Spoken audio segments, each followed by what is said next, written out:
Welcome to our 77th, I think, seminar at CIGA, the Center for Islam and Global Affairs. I'm so glad to see all of you participating. The center conducts a monthly seminar on prominent topics of importance for international relations and geopolitics. Today we have a very critical issue before us, Sudan and regional geopolitics. Maybe we can close these windows for right now.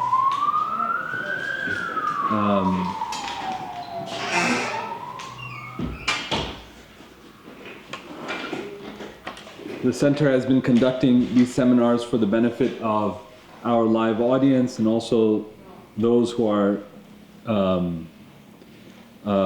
joining us here in person, our staff and our academic community at large.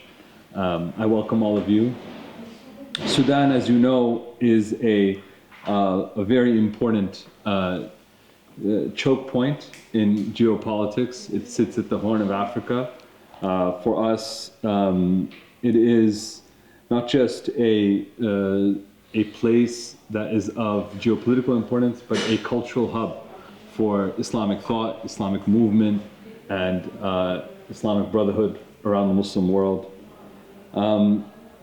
Professor Makki's analysis today will walk us through the importance of Sudan once again.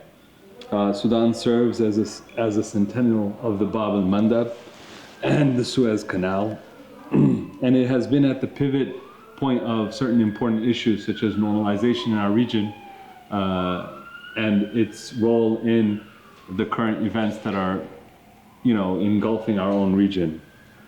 So let me go ahead and introduce Professor Makki. He is a prominent political thinker and historian and a distinguished member of the Sudanese Academy. He is the founder and dean of the Center for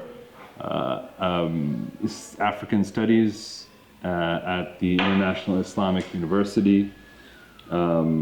He has written a number of works documenting the role of Islamic thought in Sudan, not just as a historian, but as a contemporary witness. His work is extensive. He has a multi-volume works and monographs on issues like the South Sudan, international law, Islamic thought in Sudan. So I'm going to hand over the session to Professor Makki to discuss about the role of Sudan.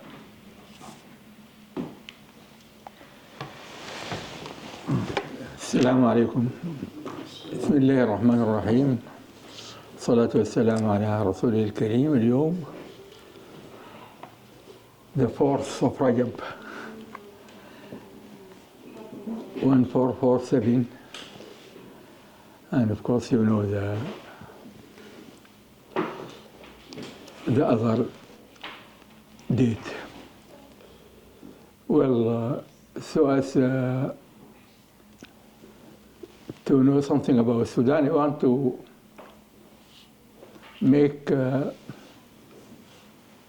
comparison between Sudan and Egypt first. Egypt is a centralized country,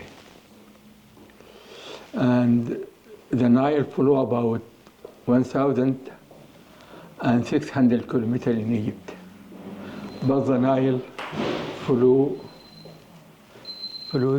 6,000 kilometers in Sudan. And if Egypt is a gift of the Nile is originated in Sudan. And if you talk about the Egyptian population, maybe more than 90% of the Egyptian lived near the Nile, while in Sudan, less than 40% of the population lived near the line and the Nile, because Sudanese also depend on the rain. And for this, if you want to talk about Egypt, you have to talk about centralization from the pharaoh to these days. If you want to talk about Sudan, you have to talk about decentralization, because Sudan, there is different states, different population, tribes, and languages. In Egypt, it's only Arabic and foreign language. But in Sudan, more than 89 local languages. So if we want to talk about Sudan from a regional point of view, I will talk about Sudan from 5 aspects. The first aspect, Sudan in the Nile Basin, our system of Nile Basin. There is difference between Nile Basin and Nile Valley. When you talk about Nile Valley, you only talk about Egypt and Sudan. But when you talk about Nile Basin, you talk about 11 countries shared the Nile. These countries are Egypt, Eritrea, Ethiopia, Sudan, Southern Sudan, Congo, Kenya, Tanzania, Uganda, Burundi, and Rwanda. Kenya. And this is very important, because now all people talk about the water war. What is the water war, which now a lot of Israelis are making propaganda about it, because they don't want Egypt to concentrate in the east. They want us to concentrate on the south. Before 50 years, the population of Egypt are about less than 30 million. Sudan about 12 million. All the basin Nile population less than 100 million people. But now the population in the baseline system more than 600 million.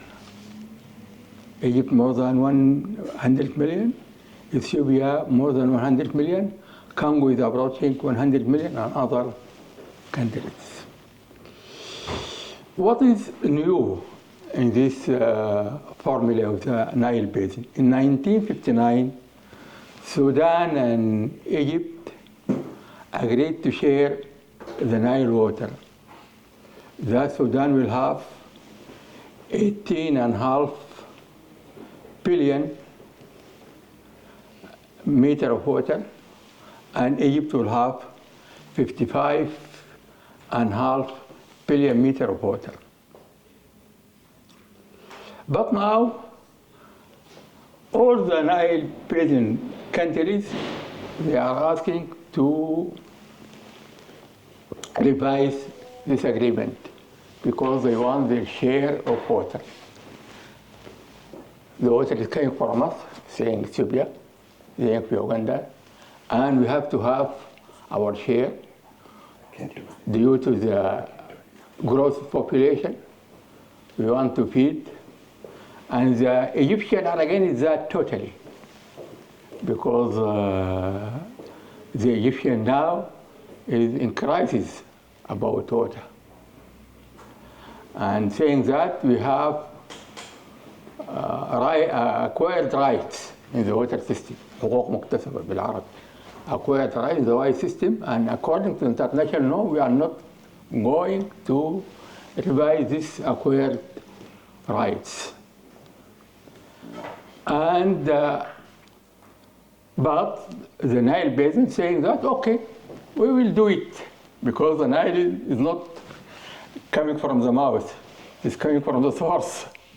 So we'll take our share of water, because there is drought, because there is population growth, because we want also to feed our people, and because we want the water itself to be a commodity. And if you use water as commodity, you have to pay for it to the commodity. And the United Nations actually accepted this here. They started and began what we call the Antibi group. Antibi is capital, Kampala and Antibi, just like Algeria and Cairo. Antibi group is the capital of Uganda, Antibi. And it's 5 countries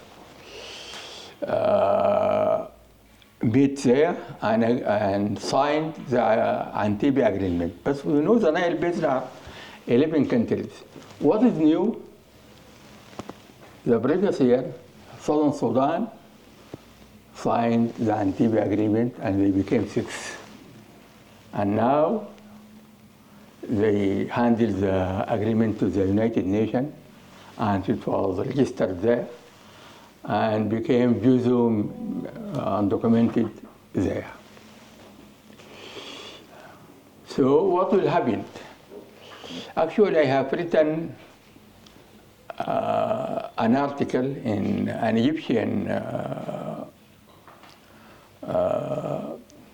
magazine called Üveys Han. I don't know whether is it still going or not.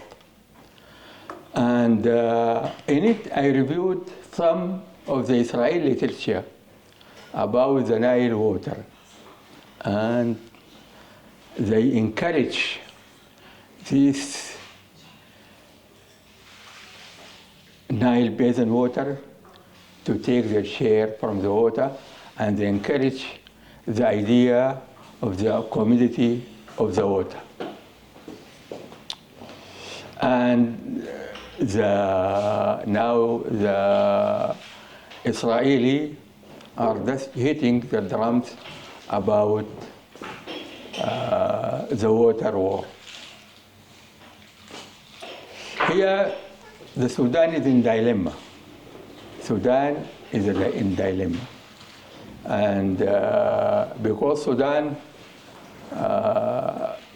is a country of a double marginality. He is not completely an Arab, not completely an African, both African and Arab.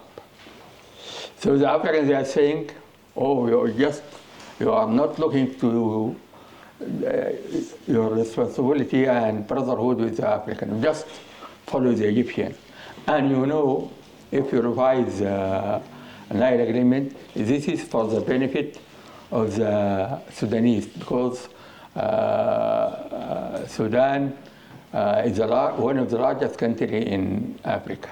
Let me give you an idea about the Nile, from where it flows.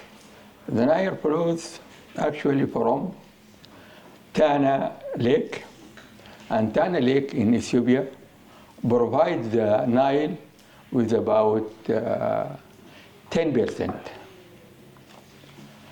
And the Tana Lake is about 3,000 kilometers in space, just half of Istanbul. And the other source is Victoria Lake. Victoria Lake is about 67 kilometers in space. That is maybe 10 times equal to Istanbul. I don't want to. And Victoria Lake is shared by 3 countries. Tanzania, which have about 60% of the border of this lake, and Uganda, about 15%, and Kenya, the others. But most of the other water of the Nile, this provides the Nile with about 7%. Most other source of the Nile is from the raining from the high mountains of Ethiopia and tributaries which are coming for Ethiopia.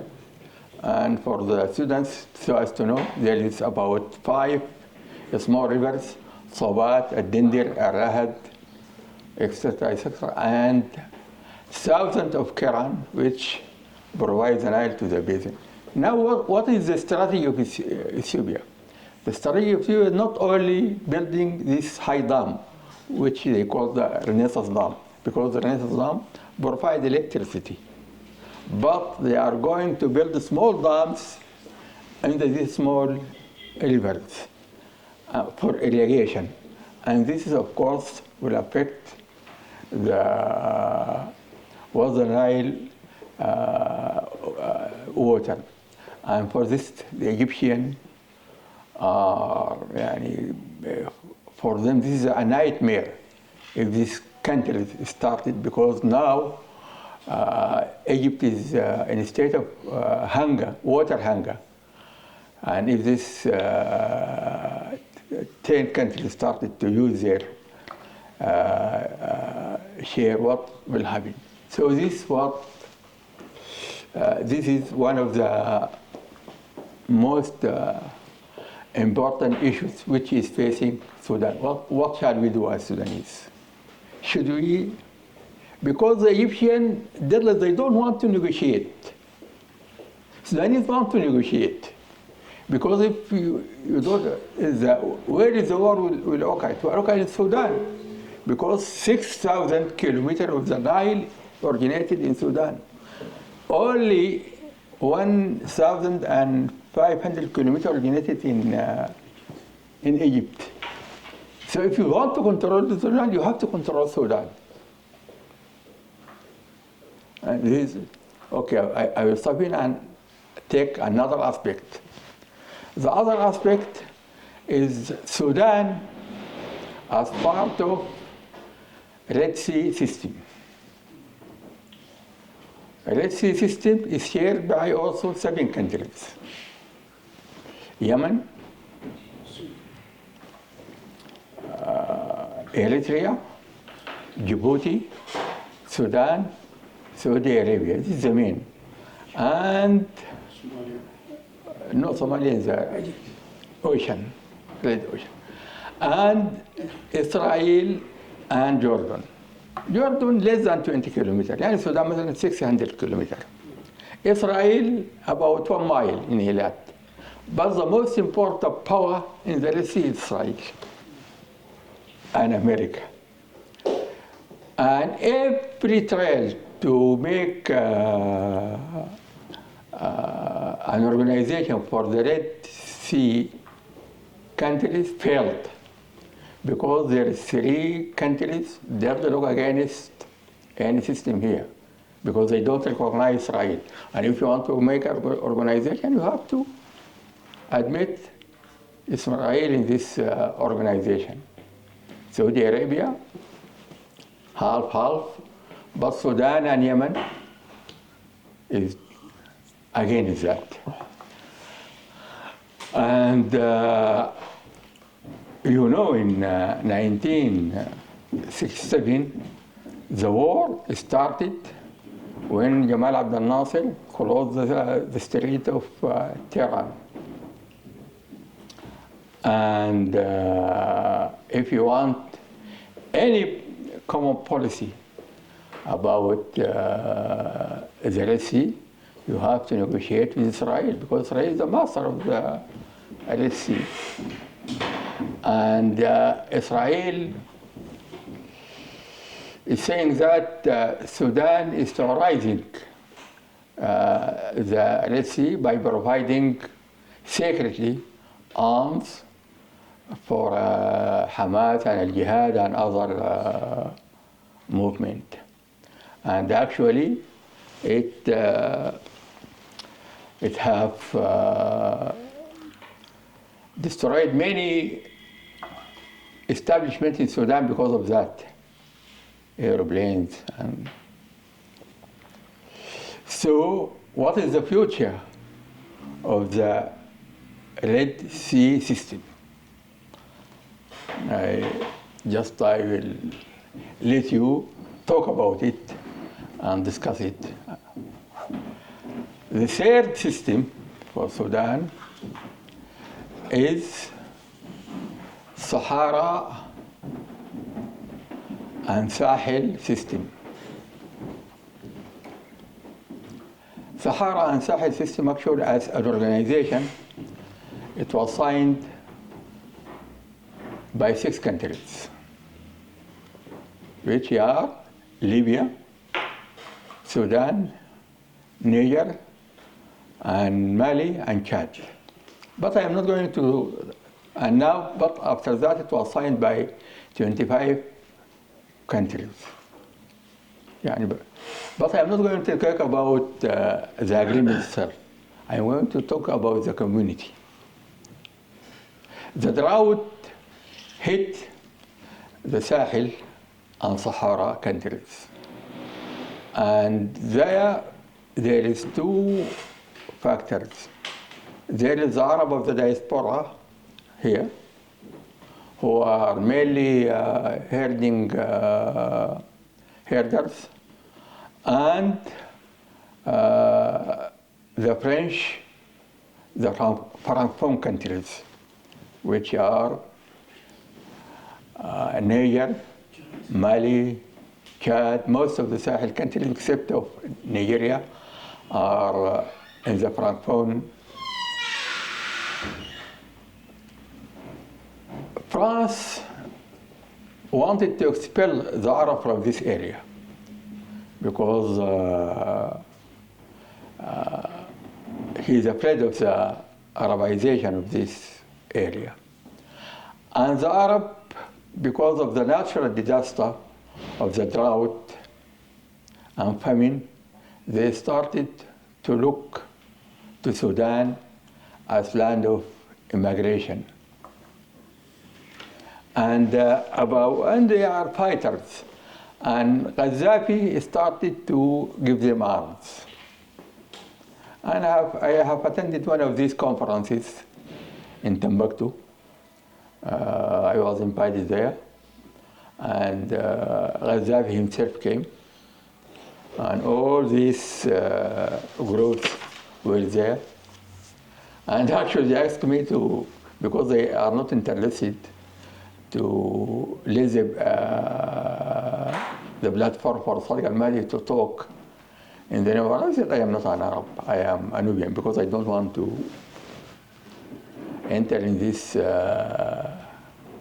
dilemma. But after that, about 1 million of this Arab diaspora, this Arab migrants came to Sudan seeking grazing and seeking water. And they are under arms. And they began to expel the native of the African natives in Darfur. In Darfur, there is 26 tribes shared neighborhood with these tribes. You'll find Zagawa in Darfur, a Zagawa in Chad. If a Zagawa from the Chad entered Darfur, he is automatically a Sudanese. If a Zagawa of Sudanese entered Chad, he is automatically Chadian. 2/3 of the Zagawa are in Darfur. 1/3 of the Zagawa are in Chad. But now, Chad is a Zagawa kingdom. And they started invading Chad from Darfur. Idris Deby recruited his army from الطينة السودانية to الطينة التشادية to Fort Lamy, or now Fort Lamy, the ex-name, now it is Jamina. And I will just tell a little story about the history of Jamina, because these are communities, they are not states. In 1974, Zubair Pasha, Sudanese army leader, At that time, Sudan was under the Egyptian authority. He united Darfur to Sudan, but he was asked to come to Egypt. When he went to Egypt, Al-Khedive Tawfiq told him, "Oh, Zubair Pasha, we will not allow you to go back to Sudan because Egypt will not tolerate to have a strong man in Sudan." And they expelled him, and he fight with the Ottoman Empire in Ukraine today in the War of Girm, and after that was expelled to Jabal Tariq. So he left his son under guiding his army. But Hex Pasha, Jex Pasha, one of the Europeans there, killed his son. And here one of the troop leaders of Zubair Pasha, he said, "I will not submit to the British and the Egyptian." And he conquered all West Africa and made the empire of Rabih Fadlallah. And the empire of Rabih Fadlallah included now Chad, Borno in Nigeria, Cameroon. The French tried to attack him, and the war started between Rabih Fadlallah and the French in 1901. Actually, he was killed. But when he was killed, the leader of the French army came and to see. He took his revolver and killed the French Lamy. For this, they called N'Djamena Fort Lamy from that. When in the independent, they realized that Rabih Fadlallah have called it N'Djamena, they returned the old name. So the idea is there's a vacuum here.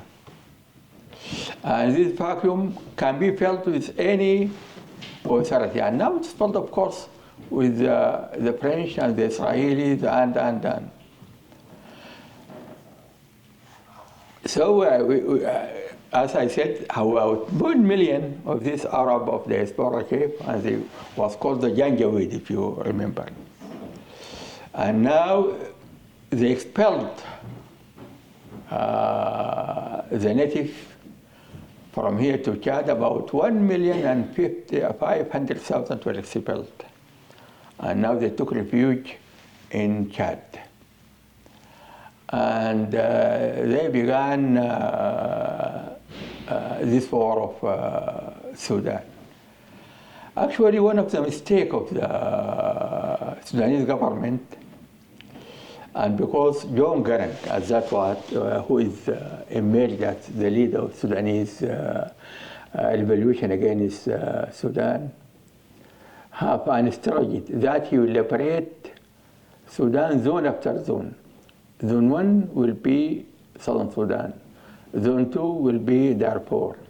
Zone 3 will be Abyei. And of course, he was helped and organized by the Israelis. And actually, I have stayed in prison during the time of Jafar Nimir for 3 years. And my roast meets with Rolf Steiner. He was also in prison there. He was a mercenary, and he has a famous book. He called it The Last Adventure, Rolf Steiner, The Last Adventure.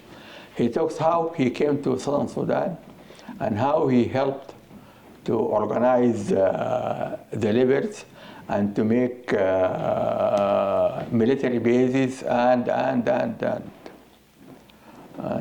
he's a German, actually.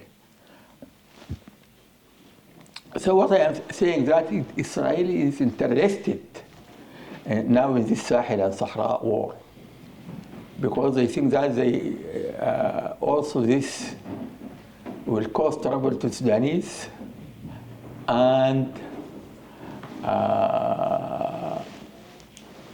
the world will stand against Sudan because Sudan helped to constitute this private forces. But the Israelis and the European Union succeeded in changing the strategy of the rabid forces, saying that, okay, we'll agree with you, you have to guard the Sudanese borders and the African borders against the immigration to Europe, and began to help the rabid forces. And when the organization of Save Darfur was given birth, this is a very famous organization. It was given birth in the Holocaust Museum in New York. And it started with a budget 15 millions. And membership 150 millions around the world. Save Darfur from the Islamists and terrorists. And there is a very documented book. You can, it is written by the father of Zahran Mahmoud Mohammedani. It's called Saver and Survivors in Darfur. And he came to me in my office and to many Sudanese, and he documented how the Zionists and the American used the idea of Save Darfur, from saving Darfur to a tool to destroy Sudan and use it against what they call their war terrorism, or guerrilla terrorism. So this is the idea of Sahel and Sahara system. And now I will go to the 4 aspects of the new system. It is called the 3-area system. The 3-area system. The 3-area system actually is one of the poisoned systems in Sudan, because it is after the separation of South Sudan, the American and those who sponsored the agreement say that there are 3 areas in Sudan, they're unresolved, and we have to raise them to be resolved in future, because the church is interested in them, and America itself is interested in them because there is oil there. They call them APA, which there's a lot of oil here in APA. Although actually most of Sudanese oil is coming through APA, and APA, there is different tribes, southern tribes and northern tribes. This is one area. The other area is southern Kordofan area, it is Jibal al-Nuba called. And they are saying that because Sudanese and Janjaweed is trying to dominate this area. And the third area in this, the Blue Nile area. The Blue Nile area is just bordering Ethiopia, and where the Nile is originated, because many, the Blue Nile, before coming to meet the White Nile, is originated there. So, you remember when Al-Baba Francis, you know Papa Francis? Who died just this year. He invited the governor of Southern Sudan, Salva Kiir, and his deputy, Riek Machar, and their wives to the Vatican. And they went there. What did he do? He just put and kissed their shoes. This has never happened in history. He kissed the shoes of the two. And after that, before maybe he died, on his chair, pushed by his chair, he and the president of Canterbury Anglican Church and the Independent Church of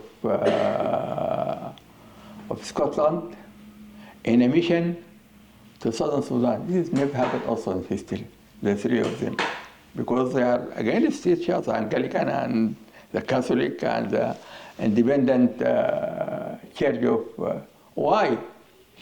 Because they think this the destiny of the African Church and Christianity is challenged here. If Christianity uprooted here by Islam, then the zone of Islam from West Africa will meet the zone of Islam in East Africa. And the church will not allow that because they have many Jesuits and many herds of Christianity have been died here to spread Christianity in this area.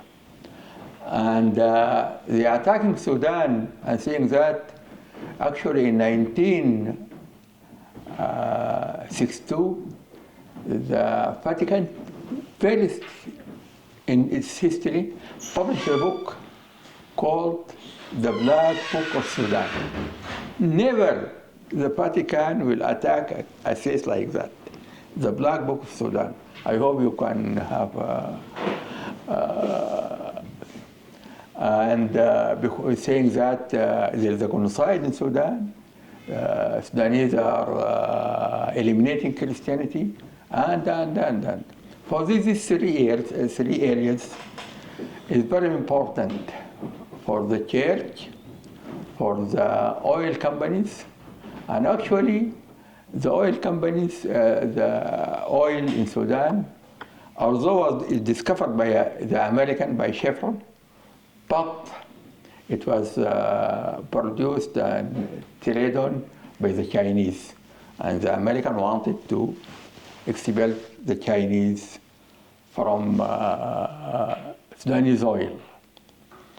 And so this is the four aspect of Sudanese in the region. How can it control its oil?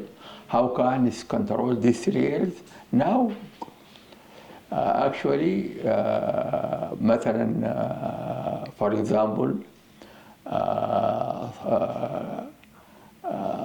southern Kordofan is dominated by the rebel movement and have its own capital called Kauda, and have its own airstrip. And actually, David Beasley, the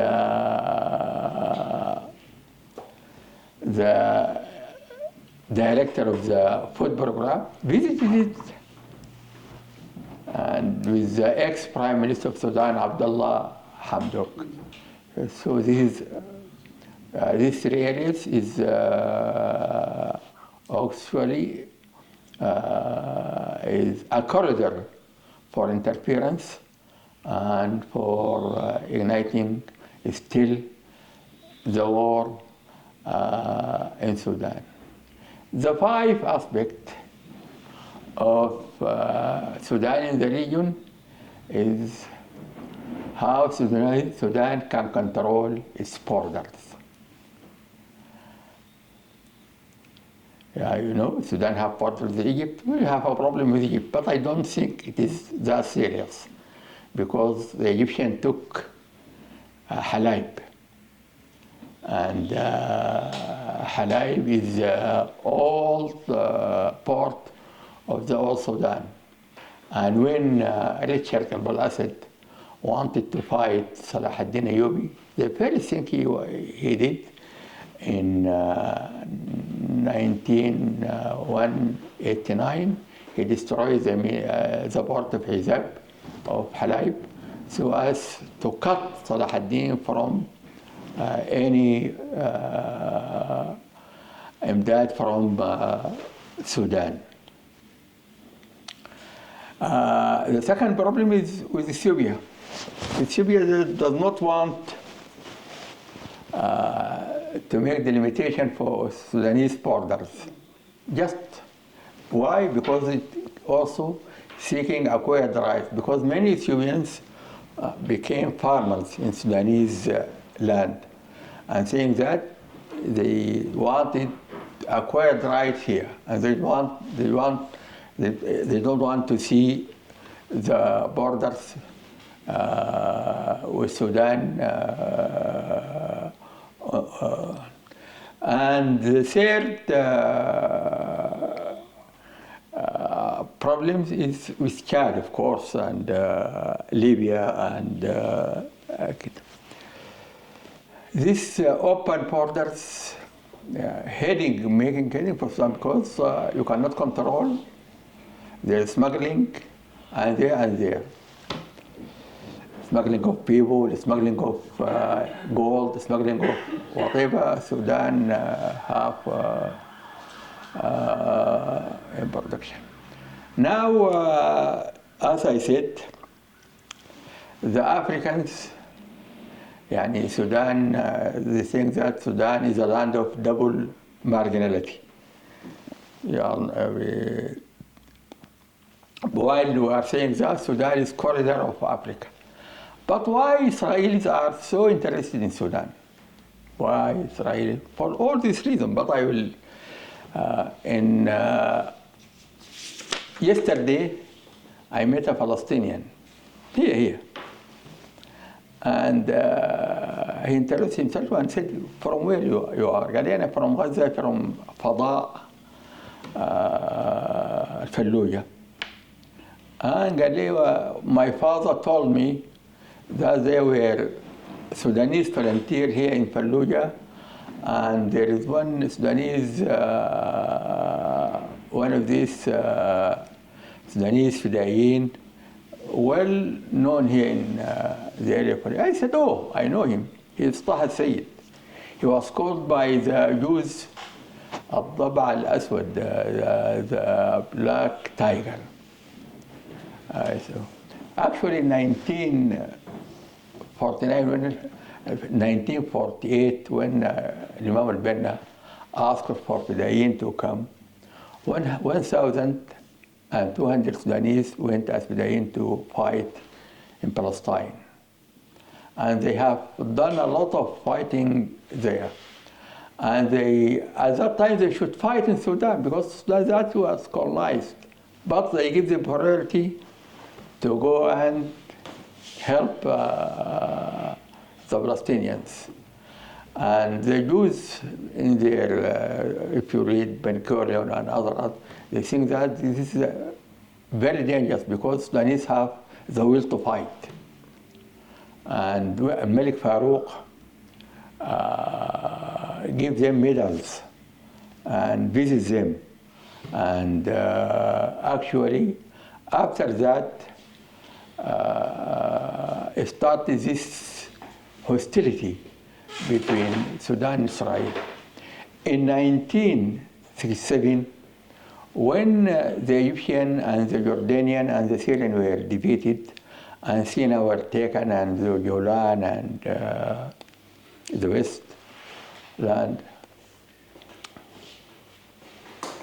there was a very great joy in Israel. But this great joy was spoiled by Sudan for the Israelis, because Sudan invited the Arab countries, pan-Arab, to meet in Khartoum. And they have the meeting in Khartoum in September 1967.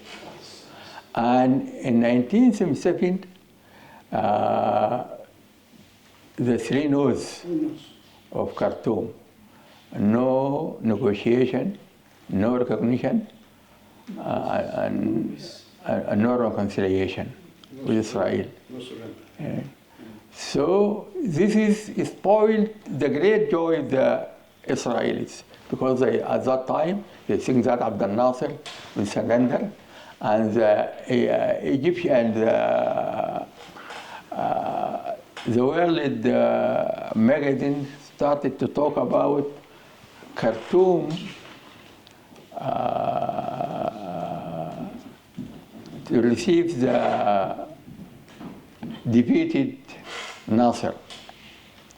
And in Khartoum also, in Khartoum conference, the reconciliation between King Faisal and Abdel Nasser, and the withdrawal of the Egyptian troops from Yemen, about 70,000 soldiers.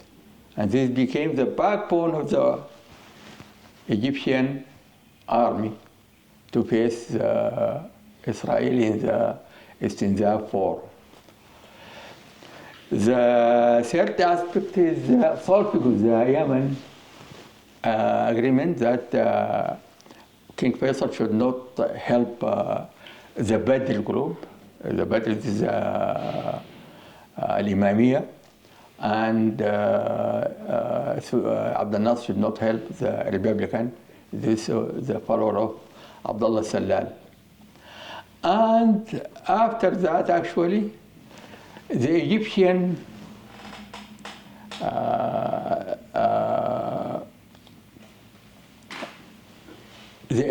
all the airlines of Egypt, war airlines, came to Khartoum.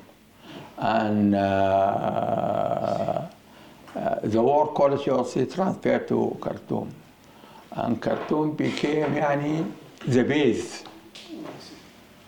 And actually at that time, Mao Zedong asked the Egyptian, said to the Egyptian, of course, they didn't make your capital Khartoum, not Egypt, so as to have adepts.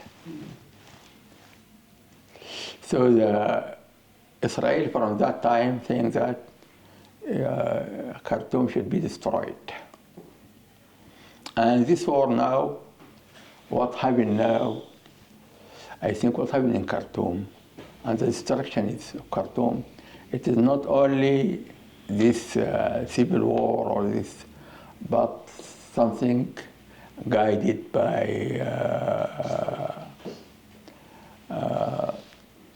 intelligence, guided by informants. And I will stop here and thank you. Thank you so much, Professor Makki. I mean, that was a tour de force on the geopolitics of Sudan, and it was grounded in a lot of information that I learned, and I'm so honored for your participation here. Let me open the session up with any questions that you may have for the professor. We have about 30 minutes for questions and answers. There's only a microphone so that we can get heard. Oh yeah, sure, yeah.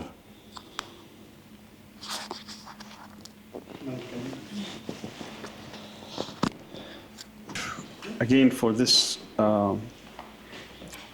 presentation, I think, as Üveys said, it was really grounded in the understanding of the different factors for the geopolitical nature and importance of Sudan.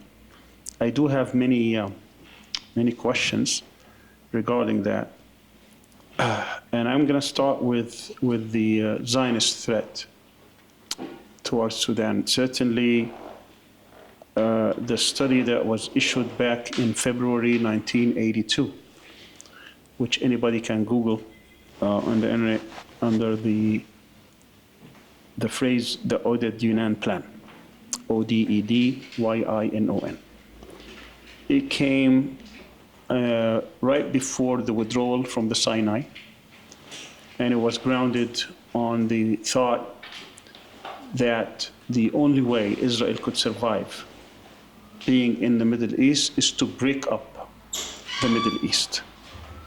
And the whole document you can read, I think it's about 20 plus pages, was translated into English by Israel Shahak, in which talks about how they're going to break up this, and particularly different regions.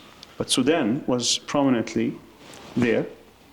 And I believe there are other sources that talk about how there was a special group. Sudan got its independence on January 1st, 1956. Yeah. Within 1 year, there was a group within the Mossad and a group in the foreign ministry to see how they can break up Sudan into north and south.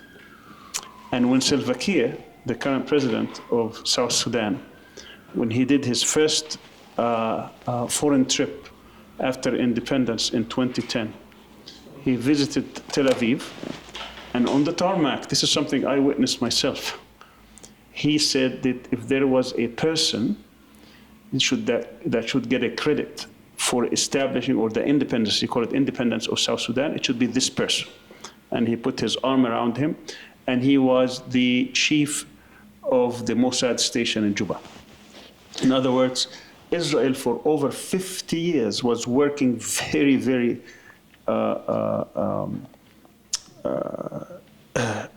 aggressively in trying to break up Sudan. And I believe now what is happening with Darfur is another attempt to break up even further Sudan. And in this case, we also have Arab participants, not just the Zionist factor of Israel. We have Emiratis and this and that. So I want to know a little bit more about, I know that you talked about that Sudan is the strategic depth of Egypt. And Egypt has always in the Zionist mind represented the traditional or the classical threat in terms of conventional warfare. Other than nuclear, Egypt was always central into being existential threat if there is a classical warfare, conventional warfare.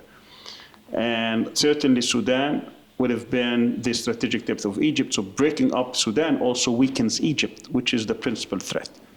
So if you can elaborate a little bit about that as well. Now, you talked about destroying Khartoum. If Khartoum is the central government where Sudan is, destroying Khartoum certainly may break up even Sudan further. And what would be the role of foreign influences? I would like you to shed light on US, if there is a role, Ethiopia, if there is a role, Eritrea, if there is a role. Certainly the Emiratis, now the Sudanese government is accusing the Emiratis of playing a central role here, as well as Israel. All these together, if you can elaborate a little bit about the foreign factor into this. And then the second part of this question has to do with the internal cohesion. Why has the Islamic movement, which was at the cusp of establishing at least within the Sunni world, an example or a model when they started their ascendance in 1899, why did they crumble and how did that happen?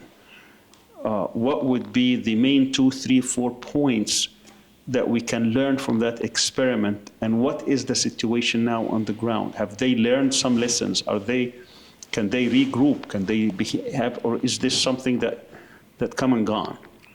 So the role of the Islamic movement, particularly, my own experience is that the Sudanese Islamic movement was one of probably the most mature by the time they got to power. It's not like they were not novices when you compare to other groups, even within the Sunni world. I'm excluding, obviously, Iran for obvious reasons. And a lot of people had hopes here, but it crumbled so quickly after that, and then it totally, it was devastated, particularly after the breakup of Sudan. So if you can shed some lights about these two aspects, the internal aspects about the role of the Islamic movement, where things stand today, as well as the foreign influences in trying to break up Sudan further, and where does that stand today? Are they, which tide? And finally, this thing about the normalizations with Israel that Al-Burhan or others have been rumored to have been part of, that they have already signed on, but it hasn't been really disclosed publicly, even though we read a lot of reports from the US, from Israeli reports, that this is a done deal, it has been done and everything, even though it hasn't been disclosed publicly. So these two are the 3 points I would like you to elaborate on. Thank you. Any more questions? Let's answer the 4, and then we will continue, because there's a lot there, so we'll... Well, of course, I agree with you that the Israelis have a strategy towards Sudan, and they're calling it tightening the limbs by encouraging all those who are against the unity of Sudan, or all those who are against the Islamic movement. And of course they can recruit, because many tribes and there is strike and buffer the areas, and Israeli actually succeeded, I think, in their tightening limbs of Sudan.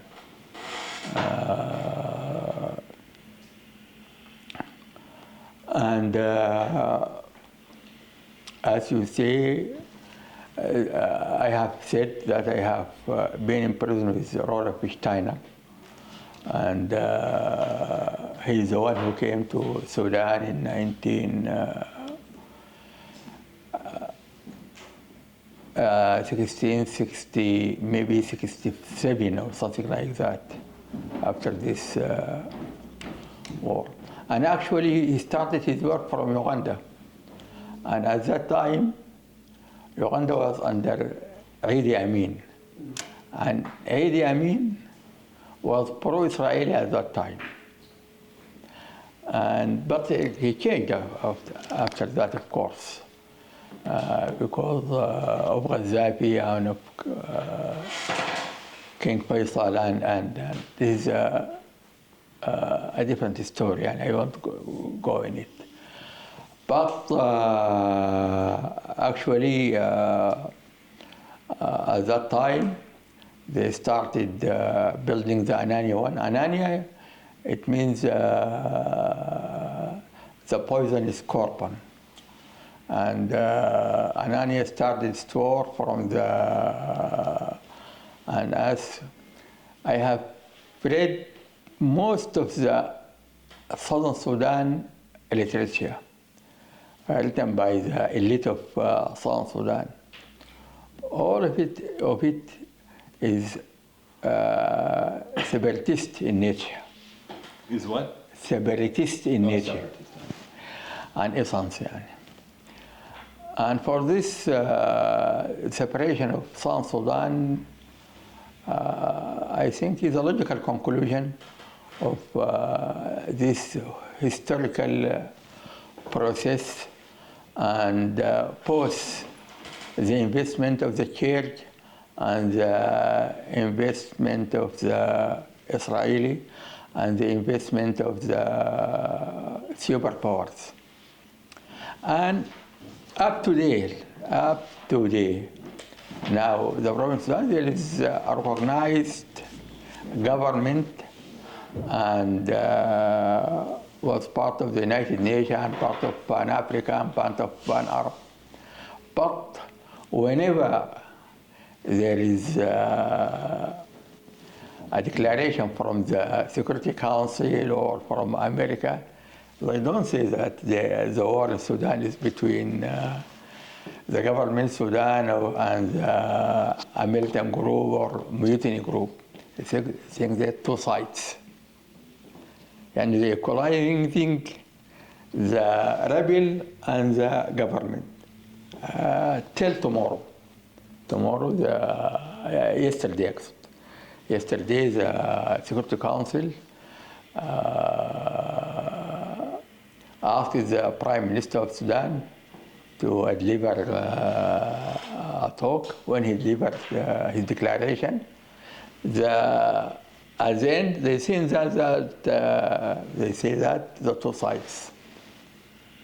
And they knew that the rebels are destroying, are killing, and they knew that every area controlled by the army is secured, but they don't care because they think that, and in the Rubaiya, these four forces declaration, it's United States and Saudi Arabia and Egypt and Emirat. They are saying that the threat against Sudan is from the Islamic movement. And that Islamic movement should have no future in Sudan. And they know that if it was not the Islamic movement in Sudan, the Sudanese army cannot stand against the rabid forces. Because, as I told you, in Khartoum, when this war started, the Sudanese army only consists of about 12,000 fighters, while the rebel movement about more than 100,000 fighters. But at the end, the Islamists stand for it, and they liberate Khartoum and Omdurman and northern Sudan. And now about Sudanese, about 70% of Sudan under the control of the government because of the help of the Islamic movement. And the Islamic movement is only different from the other Islamic movement in the Arab world or and actually, if you ask me what will happen now,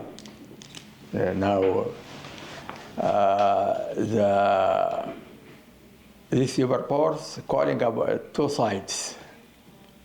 And we know that it is not two sides, it is immunity against a legal and government. You have mentioned a very important aspect of this war, that what is about the Abraham Accord. Actually, the secret negotiation, they are saying to Sudanese, if you want peace, just you have to sign the Abraham Accord, and to expel all the Palestinians. And you know there is no now Palestinians in there, and to cut your relations with this Palestinians movement, and to allow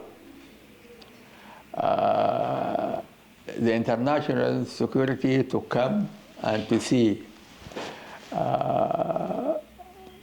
Sudan and to inspect. And they want the Islamists to be imprisoned like what's happening in the other Arab countries. And this is a challenge, of course, to Sudan. If Sudan is going to be a corridor for peace or a corridor of war. If you want to be a corridor of peace, you have to, Israel will not tolerate. And for this, they are losing an Emirat and others. And now, I think the war will not end now. It will take its time, 3-4 more years. And the legal government cannot control Darfur, because Darfur is far from the center.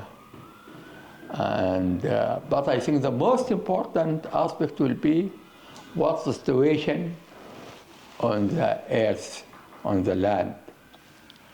I don't think the government is threatened from within. And I don't think what happened to other Islamic movement in other countries will happen in Sudan, because the Islamic movement in Sudan is deeply rooted. And now what happened actually in Sudan created a new mentality among Sudanese. And Sudanese now think that they knew the plan against their land, the plan against their country. And they know that there will be no future to Sudan if they accept the Abraham Accord, not because of recognizing Israel, but because the new governor of the Sudan will be against the Islam, will be against, and there will be tools to the Israelis, and Sudanese will not allow that. This is my reading to the situation. Thank you. Yes.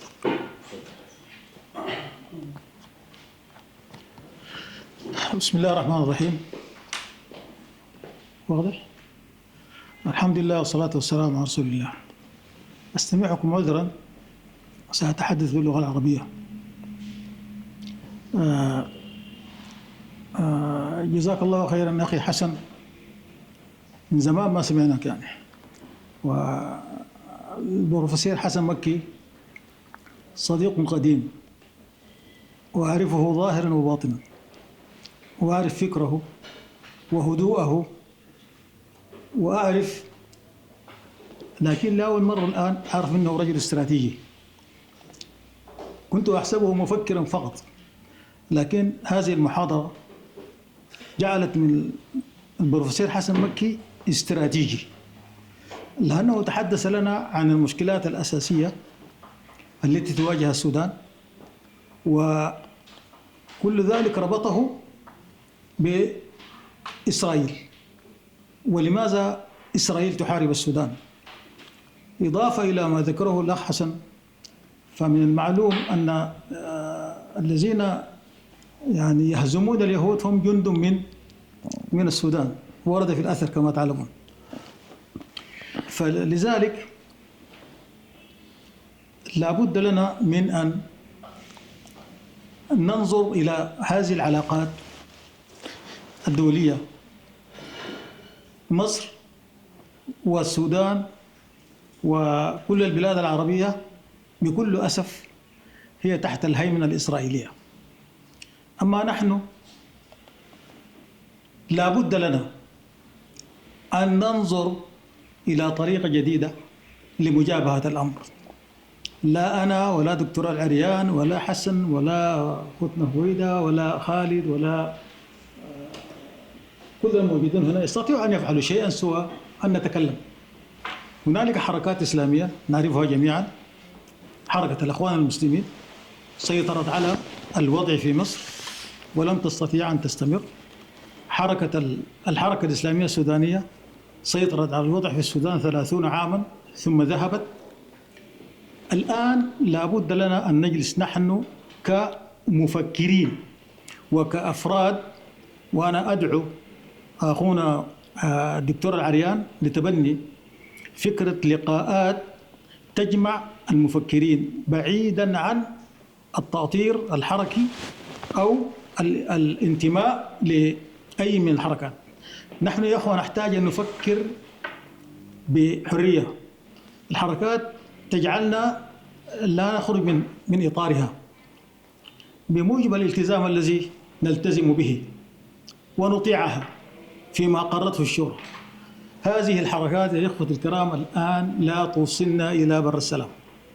الآن نحن نحتاج إلى حركة فكرية شعبية، لأنه لا نملك المال المناسب ولا نملك الأدوات المناسبة لنغير، ولن تغير هذه الحركات. أنا يعني بفضل الله سبحانه وتعالى جلست إلى 4 من مرشدي الأخوان المسلمين في مصر، ابتداء من التلمساني إلى محمد حامد أبو النصر إلى مصطفى مشهور إلى بديع، وجلست مع حسن الترابي وزاملته قرابة كم سنة يا حسن؟ 40 سنة ولا كم؟ قرابة 40 سنة. لا تعرف نفسك. طيب محمد الحسن محمد عباس صاحب دار الأصالة للنشر، رئيس اتحاد الناشرين السودانيين منذ 68 قرأنا البيعة. والله أنا يعني حزين جدا جدا، لأنه لا أملك شيئا. ننظر إلى الحاصل ولا نستطيع أن نغير. لابد يا إخوة أن نجلس بجلسات مع بعض. لن تنفعنا الحركة الإسلامية السودانية ولا الأخوان المسلمين في مصر، قد جربناهم لم يأتوا بجديد، لم يأتوا بجديد أبدا. دعونا نفكر، دعونا ننطلق، دعونا ننشر مثل هذه الكلمات التي ذكرها أخونا حسن. هذا التفكير الاستراتيجي البسيط تحدث أخونا حسن حديث سهل وممتنع، لا أمامه ورقة ولا أمامه مرجع، ولكنها هي يعني دفقات المسلم، دفقات الإحساس بالحاصل. أنا والله ما قادر أتكلم يا أخوان، لكن أدعوكم دكتور العريان، دكتور حسن، أرجو أن لا تتركوا حسن يذهب ويضيع في بريطانيا. نحن نحتاجه، نحن نحتاجه. لعلك فهمتني. جزاكم الله خير. خلينا بس أترجم حتى تكتمل الصورة.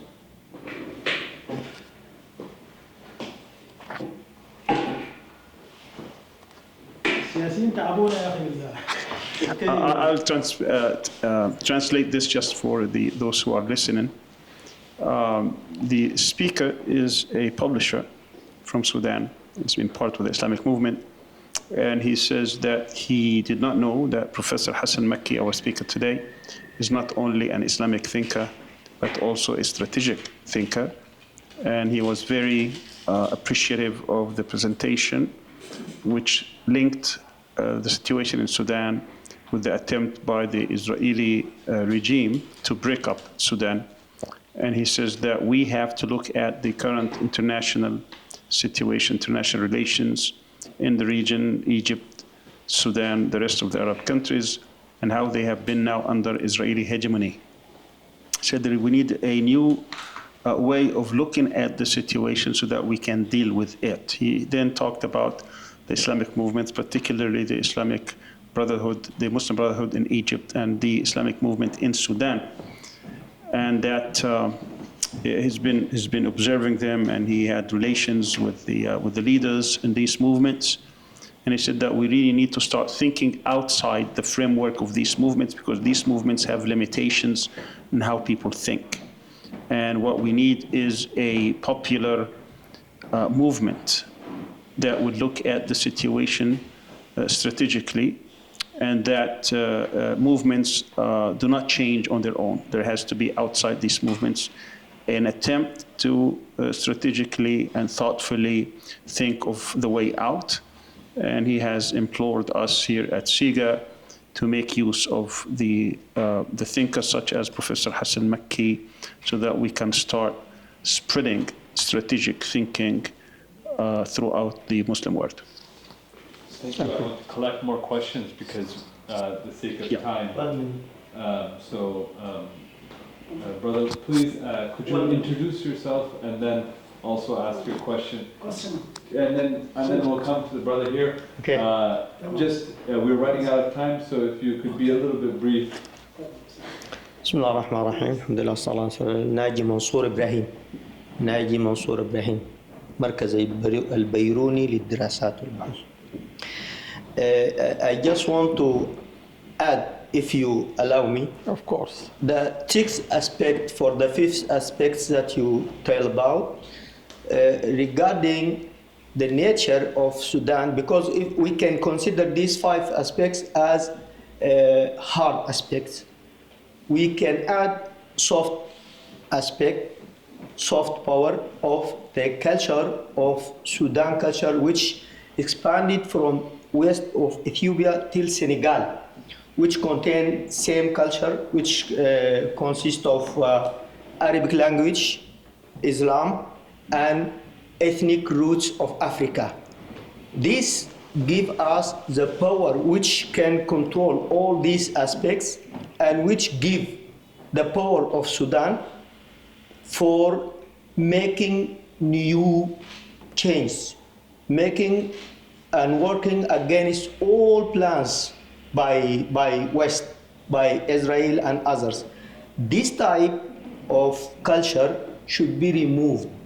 If we can remove this power from Sudan, Sudan can be controlled easy. This is what Mr. Hamdok and his group try to do.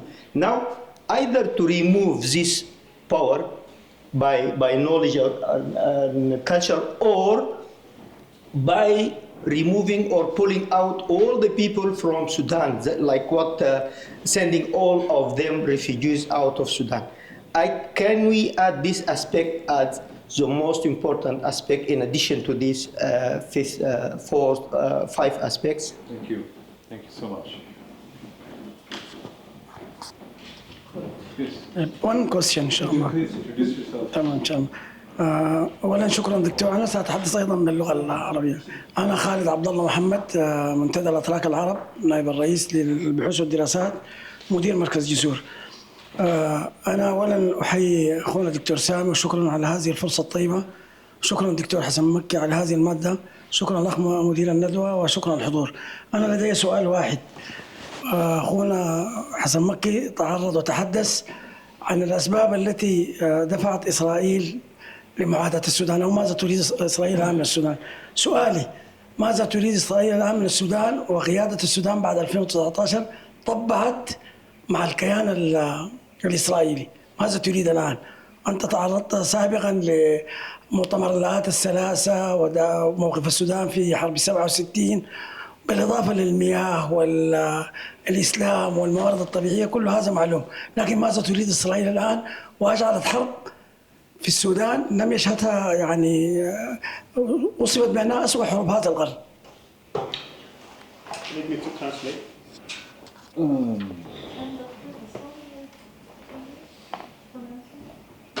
Would you like to translate? All right, this is a quick question. The questioner, the participant, his name is Khalid Abdullah, and he is the director of a center called Jusur, Center of Studies. He thanked everybody, the speaker, the moderator, and the center. And he has one question about, he understood, of course, the history behind the Israeli attempt to break up Sudan, but his particular question is, what does Israel want now from Sudan? And we've seen the current civil war, or the current mutiny, or the current attempt by the rapid deployment forces to start a vicious war that Sudan has never seen. So what does Israel want now from Sudan?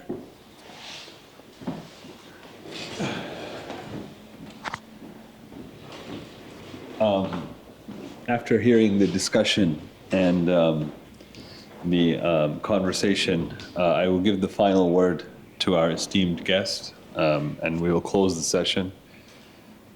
I want to add a little, one question from myself, if that's okay.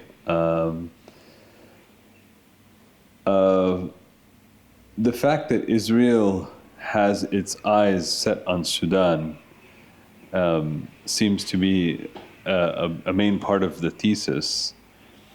My question is, how come when such an obvious enemy is planning for a large country like Sudan, how come the Sudanese people and Sudan is not able to create a counter strategy to safeguard its interests? Anyhow, I think we have to think about also the spiritual power of the Sudanese. It is not only by material power you achieve things. There is a room for the spiritual power. And I think also, you know, now there is a coup d'etat in the world mentality after what happened in Gaza. And that Gaza factor is changing the world culture. Before, I think Sami know more about that than me. Before 20 years, no one can insult Israel or saying something bad about Israel in America or in Europe. But now, things change. And this, I think, will help us in Sudan. Because what Sudanese are talking about, all the world is talking about the right of the Palestinian refugees, the right of peace, making of Palestinian state. This is now the agenda of the world. So I think this will give us a room in Sudan. And the other thing is that in Sudan there is also people who are saying, why do we are supporting why don't we have reconciliation with Israel? Why don't we see the Abrahamic Accord? Why don't we sign it?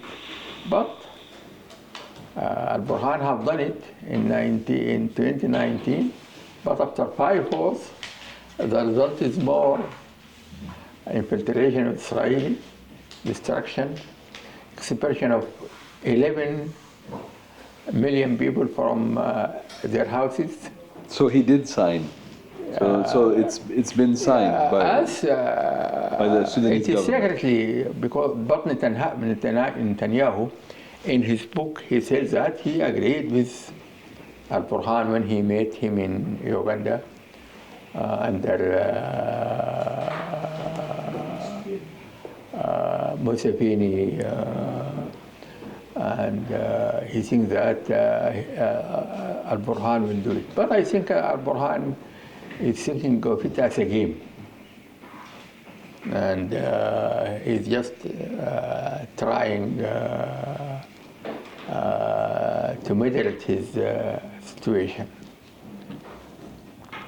So, but for me, the important thing is your strength on the land, your spiritual power, your faith. This is, I think, the Vietnamese, without faith, they have made it. Why cannot we do it with our depth and with spirituality and our belief? Thank you. Thank you so much. Thanks for the questions. We have now run out of time. I want to thank all the participants and our live audience who has been live on our live stream. We have another seminar coming up in a month. I hope that you will join us there as well. For those who we couldn't include in the discussion and continue the discussion, I apologize. Inshallah, you can carry your discussion on in the future. Thank you so much. We have an award that we want to give. Thank you. الله يبارك فيك. بارك الله شكرا. تفضل امسك.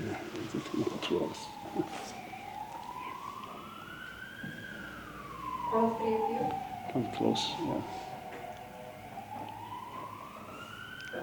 Just want to note for the record that my first time to invite Professor Hasan Makki was 1992 in America, 33 years ago. And I spent 4 days with him in Tampa. That's right. Me and Ahmed Hasan Makki. ايوه رحمه الله عليه. كنا في شيكاغو كمان في المؤتمر. في المؤتمر